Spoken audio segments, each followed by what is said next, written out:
अमरावती महानगरपालिका आयुक्त डॉक्टर मंगेश गोंदावले यांच्या नावाचा गैरवापर करून व्हॉट्सअपवर आर्थिक फसवणूक करण्याचा प्रकार समोर आला आहे।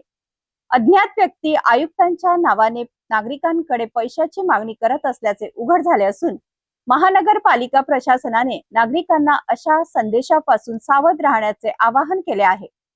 संशयास्पद संदेशांवर विश्वास न ठेवता तात्काळ सायबर गुन्हे शाखेकडे तक्रार करण्याचे आवाहनही करण्यात आले आहे।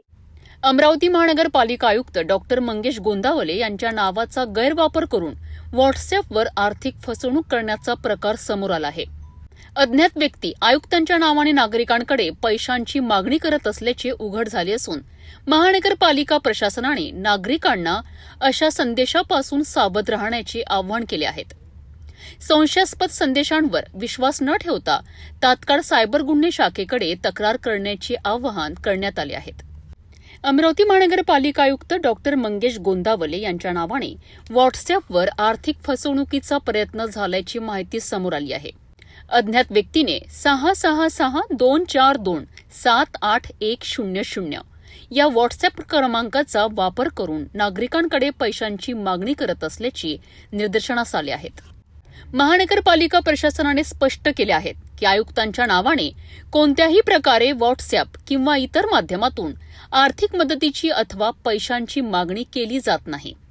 त्यामुळे अशा प्रकारचे संदेश किंवा कॉल प्राप्त झाल्यास त्यावर विश्वास ठेवू नयेत आणि कोणत्याही परिस्थितीत पैसे पाठवू नयेत असे आवाहन करण्यात आले आहे। तसेच आयुक्तांच्या नावाने संशयास्पद संदेश किंवा कॉल आल्यास त्वरित सायबर गुन्हे शाखेकडे तक्रार नोंदविण्याचे आवाहन करण्यात आले आहे। नागरिकांनी कोणत्याही प्रकारच्या ऑनलाईन फसवणुकीपासून सावध राहून संदेशांची खातरजमा करावी असे आवाहन अमरावती महानगरपालिका आयुक्त डॉक्टर मंगेश गोंदावले यांनी केले आहे।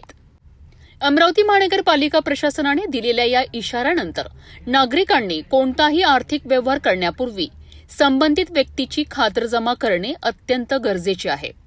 संशयास्पद संदेश किंवा कॉल आल्यास त्याकडे दुर्लक्ष न करता तात्काळ सायबर गुन्हे शाखेशी संपर्क साधावा। अमरावती महानगरपालिका प्रशासनाने दिलेल्या या इशाऱ्यानंतर नागरिकांनी कोणत्याही आर्थिक व्यवहार करण्यापूर्वी संबंधित व्यक्तीची खातरजमा करणे अत्यंत गरजेचे आहे। संशयास्पद संदेश किंवा कॉल आल्यास त्याकडे दुर्लक्ष न करता तात्काळ सायबर गुन्हे शाखेशी संपर्क साधावा। अशाच महत्त्वाच्या आणि विश्वासार्ह बातम्यांसाठी पाहत रहा सिटी न्यूज।